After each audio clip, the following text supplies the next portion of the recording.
¿Qué tal? ¿Cómo están, amables televidentes de Nativa Nos Conecta? Esto es Pulso Informativo. Arrancamos nuestro programa conversando con Aníbal Alvites Morales. Aníbal es candidato a diputado con el número 17 por Somos Perú, abogado de la Universidad Nacional Mayor de San Marcos, o sea, estudió Derecho ahí, es hombre de Derecho, funcionario en el Ministerio de Trabajo, asesor en el Consejo del Notariado, juez superior en la Corte Superior de Justicia Lima Sur, pero su estirpe de hombre de derecho está iniciado o tiene sus raíces en el Tribunal Constitucional, donde tiene muchos años de gestión.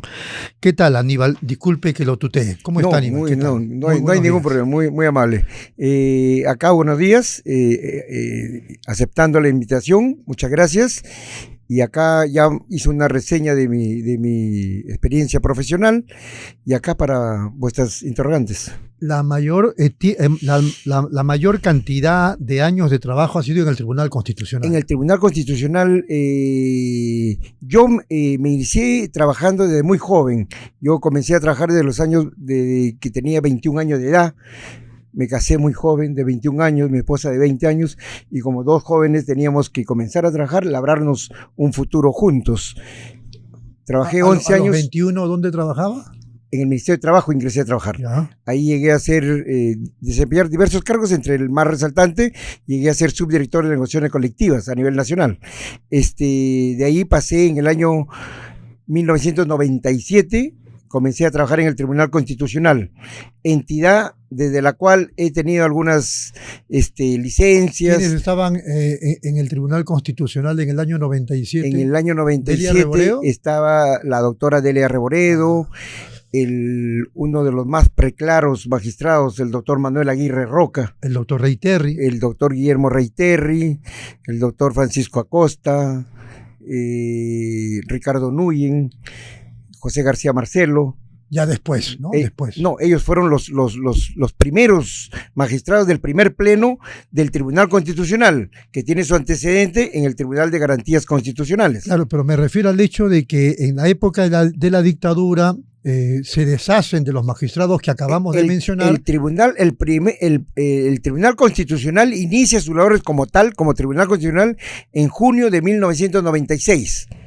Desde ahí inicia ya como Tribunal Constitucional. Con los magistrados que acabamos de mencionar. Con los magistrados que acabamos de mencionar. Después llega García Marcelo. No, comenzaron con ellos, sino que simplemente hubo una interrupción en el problema que tuvieron los tres magistrados. Claro. Manuel Aguirre Roca, Delia Reboredo. Pone al margen. La dictadura. Se producen movilizaciones de los estudiantes universitarios. Y ellos fueron repuestos justamente por una sentencia de la Corte Interamericana. ¿Usted vivió todo eso? Todo ese problema lo hemos vivido ahí adentro. Ahí ya nos veníamos desempeñando como asesor del Tribunal Después Constitucional. Se fue y ha regresado al tribunal. He tenido como 2, 3 salidas.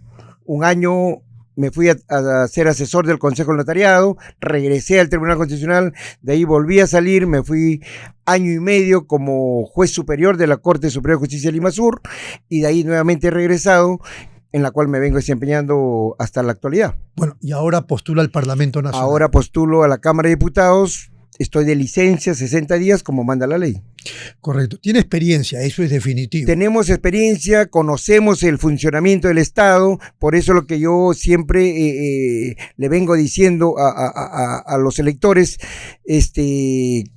acompáñenme con su voto este 12 de abril, porque en mí van a tener un diputado que conoce el funcionamiento, que conoce qué es lo que va a ir a hacer a la Cámara de Diputados. Conmigo no va a suceder lo que sucede con otros congresistas que van a recién a ir a conocer qué es la Cámara de Diputados, qué es la Cámara de Senadores. Van a aprender. Van a aprender. Muchos dicen, y a veces a cambiar su ritmo de vida. Así es. Yo creo que en esta oportunidad, con la trayectoria que usted tiene, no se me ocurre que defienda a la bancada de Somos Perú ni al señor Gerí, ¿verdad? No, yo incluso he tenido algunas intervenciones en muchas radios antes de que se vote las mociones de censura contra el expresidente Gerí. Yo he tenido una posición muy clara.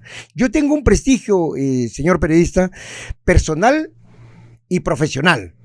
Entonces yo tengo que cuidar. Yo no voy a la Cámara de Diputados para brindar a nadie. Yo no voy a cargarle la mochila de los actos de corrupción de nadie. Yo he señalado mi punto de vista respecto al expresidente Gerín desde antes que se voten los votos de censura. Yo dije, este señor se tiene que ir. ¿Cuál es su agenda cuando llegue al Congreso de la República? No sé si digo mal, ¿la agenda suya o la de Forsyth? No sé. No, la agenda es del partido. La agenda del partido. El partido señala las directrices principales. Lógicamente que dentro de eso hay un margen que el diputado, el senador va a tener que priorizar.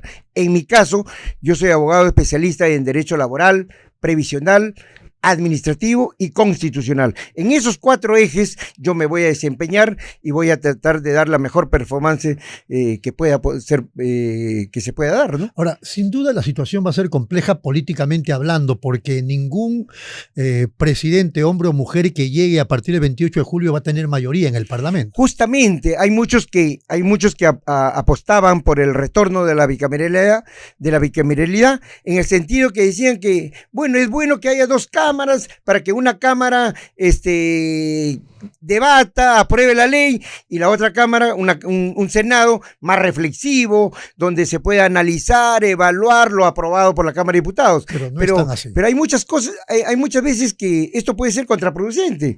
¿Por qué pasaría si un partido domina la Cámara de Diputados y otro partido domina la Cámara de Senadores? Se produce pues un entrampamiento. Salvo que haya concertación. Así es, lógicamente. Es lo que nos falta mucho a los peruanos y a los políticos. Lógicamente que todo profesional, todo que pretende incursionar en la política, tiene que tener ánimo conciliatorio, de pertenezca a cualquier partido. El Perú necesita concordar muchos puntos de vista. Ya había un político antiguo que decía, conversar no es pactar. Hay que seguir eso, hay que conversar. Lógicamente que el político ya nos damos cuenta con quién se puede llegar a un entendimiento para dar las mejores leyes que beneficien al país y con quienes no. Hay gente que ya está acostumbrada a su actuación política, a ser, pues, ¿cómo se puede decir? Que se oponen a todo. Entonces, hay sectores con los cuales tal vez no se pueda llegar a un arreglo, pero con todos se tiene que conversar. ¿Usted es de los que piensa que hay un pacto mafioso en el Congreso que ha sostenido a Dina Boluarte, dicen también al propio Gerí, etcétera, o eso es un asunto de los caviares? Eso se viene viendo no solamente desde este Congreso, desde el anterior Congreso también. ¿Cómo no podríamos llegar a determinar que hay un pacto mafioso de estos congresistas si vemos que casos que verdaderamente avergüenzan a no solamente a cualquier político, sino a cualquier ser humano, los mochasueldos, los cortaúñas, lavapiés, ¿cómo no van a avergonzarle a cualquier ser humano? Y usted ve algún mochasueldo, algún congresista acusado de mochasueldo ha sido sancionado. Ninguno. ¿Algún congresista acusado de niños ha sido sancionado? Ninguno. Entonces, ¿cómo no creer que hay un pacto mafioso entre ellos? Hay un dicho que dice, Otorongo no come Otorongo, pero yo creo que ha llegado el momento de que Otorongo sí coma Otorongo, y a quienes se tenga que sancionar, como yo le decía, ¿no? Yo tengo un prestigio personal y profesional que cuidar. Yo me voy a la Cámara de Diputados, Dios mediante, de ser favorecido, y estamos seguros que vamos a ser favorecidos, porque nuestras propuestas nosotros lo sentimos que va calando en la población. Tenemos propuestas claras y concretas en beneficio de los trabajadores, de los pensionistas, de los amigos que padecen enfermedades con cáncer. Tenemos propuestas concretas que lo vamos a presentar respecto del receso parlamentario, respecto de la inmunidad parlamentaria. O sea, nosotros tenemos ya proyectos claros que lo vamos a presentar desde el mismo 29 de julio. Bueno, ¿y se deben acabar algunos bonos o algunos excesos económicos de los parlamentarios? Definitivamente. Mire, yo soy abogado laboralista. Yo voy a llegar a ver respecto primero de los bonos que vienen percibiendo los congresistas. Yo creo que ha llegado la hora de que, por ahí tengo entendido que hay bonos hasta que pertenecen, que a través de la negociación colectiva, les favorece a los trabajadores sindicalizados y estos sinvergüenzas se extienden por un acuerdo de mesa directiva, se extienden para que se haga extensivo a los congresistas. Así es. Eso se tiene que acabar. Yo desde un primer momento voy a llegar a denunciar cualquier acto de esa naturaleza. Yo no voy a ir a participar de componentes de nada, porque yo tengo un prestigio que cuidar. Muy bien. Pensión e indemnización digna. Esas son algunas de sus banderas. Justamente, como le decía, yo soy abogado laboralista y experto en pensiones, y yo tengo propuestas claras, por ejemplo, respecto al despido de los trabajadores, de mis hermanos trabajadores del sector privado. Hay un capítulo respecto al proceso investigatorio del despido. El trabajador tiene un plazo perentorio de 6 días. Ese plazo es demasiado exiguo. Hay que proponer una modificación. ¿Por qué? Porque yo en alguna oportunidad, yo también lo padecí. Yo fui víctima de un despido en el año 2012 de quien entonces era presidente del Tribunal Constitucional por favorecer lo que ha ocurrido en el caso del expresidente Gerí, de que le daba like a sus amiguitas, los llevaba al aparato del Estado con sueldo de 18, 20 mil, 25 mil soles. Eso no es historia nueva. Eso ocurre en muchas instituciones. Y en mi caso yo lo padecí. ¿Quién era el presidente? Prefiero no mencionarlo, pero cualquiera que googlea sabe quién fue presidente en el año 2012. En el año 2012, por favorecer a una de sus asesoras muy cercanas a él, de su entorno, que quiso ganar más, no obstante que había recién ingresado al Tribunal Constitucional.